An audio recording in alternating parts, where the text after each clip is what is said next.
ಕೆಳಗಿದ್ರೆ ಬಸವ ಜಯಂತಿ ಶುಭಾಶಯಗಳು. ನಿಮ್ಮೆಲ್ಲರಿಗೂ ಬಸವ ಜಯಂತಿಯ ಶುಭಾಶಯಗಳು. ಸರ್ಕಾರದ ವತಿಯಿಂದ ಶುಭಾಶಯಗಳನ್ನು ಈ ನಾಡಿನ ಜನತೆಗೆ ಬಸವ ಜಯಂತಿಯ ಶುಭಾಶಯಗಳು. ತಮಿಳುನಾಡು ಪ್ರಚಾರಕ್ಕೆ ಏನು ಹೋಗ್ತಾ ಇಲ್ಲ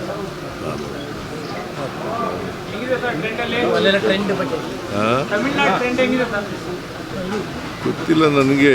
ಇರೋ ಇನ್ಫಾರ್ಮೇಷನ್ ಪ್ರಕಾರ, ನಾನು ಹೋಗಿಲ್ಲ ಅಲ್ಲಿಗೆ, ಇರೋ ಇನ್ಫಾರ್ಮೇಷನ್ ಪ್ರಕಾರ DMK ಗೆಲ್ತದೆ ಅಂತ. DMK and its alliance.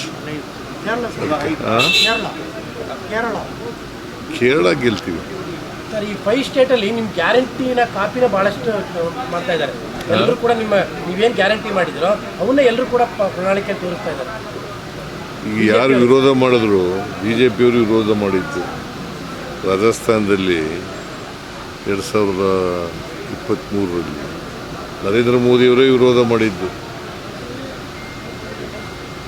ಇದನ್ನು ರಾಜ್ಯಗಳು ಮಾಡೋಕ್ಕೆ ಬರಲ್ಲ, ಮಾಡಿದ್ರೆ ಆರ್ಥಿಕವಾಗಿ ದಿವಾಳಿ ಆಗಿಬಿಡ್ತವೆ ಅಂಥೇಳಿ ನರೇಂದ್ರ ಮೋದಿಯವರು ಹೇಳಿದರು.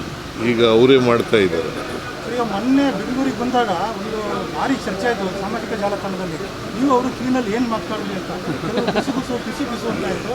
ಇದ್ರ ಬಗ್ಗೆ ವುಮೆನ್ಸ್ ರಿಸರ್ವೇಷನ್ ಬಗ್ಗೆ ಮಾತಾಡಿದ್ರು. ನಿಮ್ಮ ನಿಲುವೇನು ಅಂತ ಕೇಳಿದ್ರು. ನಾವು ವುಮೆನ್ ರಿಸರ್ವೇಷನ್ ಪರ ಇದ್ದೀವಿ ಅಂತ ಹೇಳಿದ್ರು. ಈಗ ಡಿಲಿಮಿಟೇಷನ್ ಹೊಸ ಸೆನ್ಸಸ್ ಪ್ರಕಾರ ಆಗಬೇಕಾ ಇಲ್ಲ ಹಳೆ ಸೆನ್ಸಸ್ ಪ್ರಕಾರನೇ ಆಗಬೇಕು?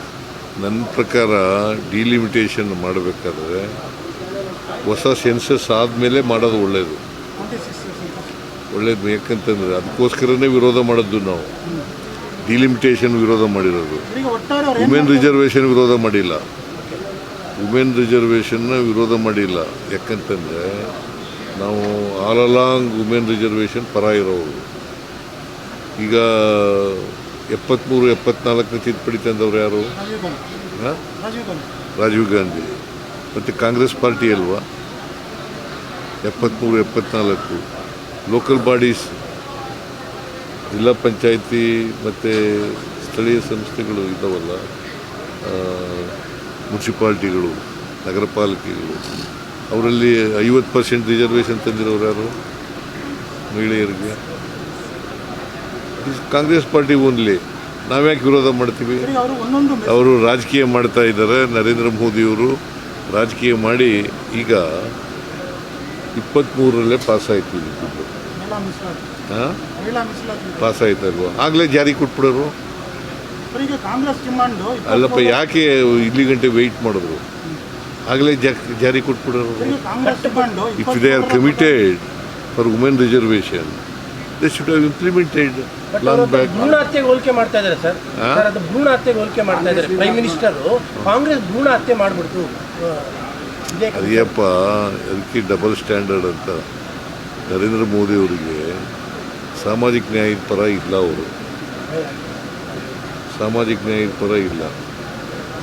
ಇದ್ದಿದ್ರೆ ಭಾಳ ಹಿಂದಿನ ಮಾಡ್ಬೋದು. ಎಷ್ಟು ವರ್ಷ ಆಯಿತು ಅವರು ಅಧಿಕಾರಕ್ಕೆ ಬಂದು?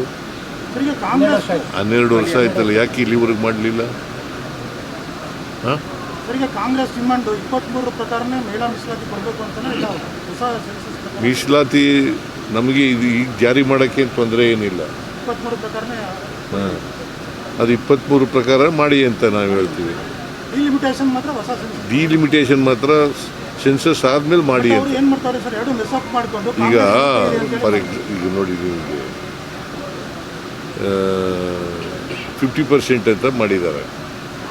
50% ಎಲ್ಲ ರಾಜ್ಯಗಳಲ್ಲೂ ಹೆಚ್ಚು ಮಾಡ್ತೀವಿ.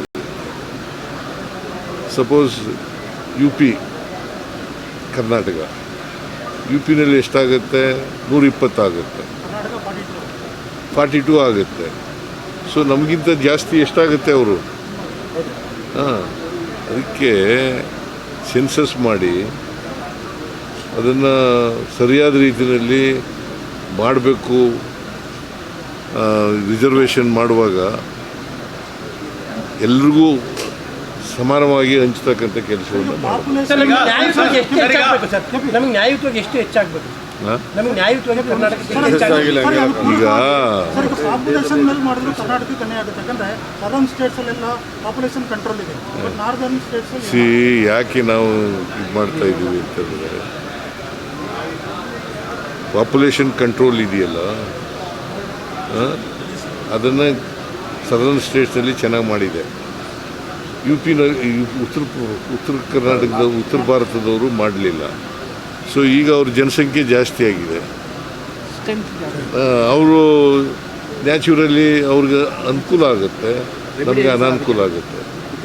ಸರ್ ಬಿಜೆಪಿ ಅವರು ಹೇಳ್ತಾ ಇರೋದು ಮುಂದಿನ ದಿನಗಳಲ್ಲಿ ದೇಶದ ಮಹಿಳೆಯರು ಕಾಂಗ್ರೆಸ್ಗೆ ಪಾಠ ಕಲಿಸುವಂತ ಕೆಲಸ ಮಾಡ್ತಾರೆ ಅಂತೇಳಿ ಮೋದಿ ಆದಿಯಾಗಿ ಎಲ್ಲರೂ ಹೇಳ್ತಾ ಇರೋದು. ರಾಜಕೀಯ ಮಾಡ್ತಾ ಇದ್ದಾರೆ. ಮೋದಿಯವರು ರಾಜಕೀಯ ಮಾಡ್ತಾ ಇದ್ದಾರೆ. ಅವ್ರಿಗೆ ಈಗ 23ರಲ್ಲಿ ಪಾಸ್ ಆಯ್ತಲ್ಲ, ಆಗಲೇ ತಂದಿದ್ರೆ ಯಾರು ವಿರೋಧ ಮಾಡ್ತಿದ್ರು ವುಮೆನ್ ರಿಸರ್ವೇಷನ್ನ? ಇದನ್ನು ವುಮೆನ್ ರಿಸರ್ವೇಷನ್ನು ಮತ್ತು ಡಿಲಿಮಿಟೇಷನ್ ಒಟ್ಟಿಗೆ ಯಾಕೆ ತಗೊಬಂದರು? ಕಾನ್ಸ್ಟಿಟ್ಯೂಷನ್ ತಿದ್ದುಪಡಿ ಯಾಕೆ ಮಾಡೋದಕ್ಕೆ ಹೋದರು? ನೋಯಿಂಗ್ ಫುಲ್ಲಿ ವೆಲ್ ಅವ್ರಿಗೆ ಬೇಕಾಗಿಲ್ವ 2/3 ಇಲ್ಲ ಅಂತ ಅವ್ರಿಗೆ ಗೊತ್ತಿದ್ದು ಕೂಡ ಯಾಕೆ ಮಾಡಿದ್ರು? ಮಹಿಳಾ ಮೀಸಲಾತಿ ಅವ್ರಿಗೆ ಬೇಕಾಗಿಲ್ವ ಅಂತ. ಯಾರಿಗೆ? ಬಿಜೆಪಿ ಸಾಮಾಜಿಕ ನ್ಯಾಯಕ್ಕೆ ವಿರುದ್ಧ ಅವರು. ಸರ್ ಈಗ ಸರ್ ಯಾರೀಸ್ ಅವ್ರ ಮನೆ ಮೇಲೆ ರೈಡ್ ಆಗಿದೆ. ಯಾರೀಸ್ ಅವ್ರ ಮನೆ ಮೇಲೆ ರೈಡ್ ಆಗಿದೆ. ಯಾರೀಸ್ ಅವ್ರ ಮನೆ ಮೇಲೆ ಗೊತ್ತಿಲ್ಲ ನನಗೆ. ಜಮೀರ್ ಅಹಮದ್ ಅವ್ರನ್ನ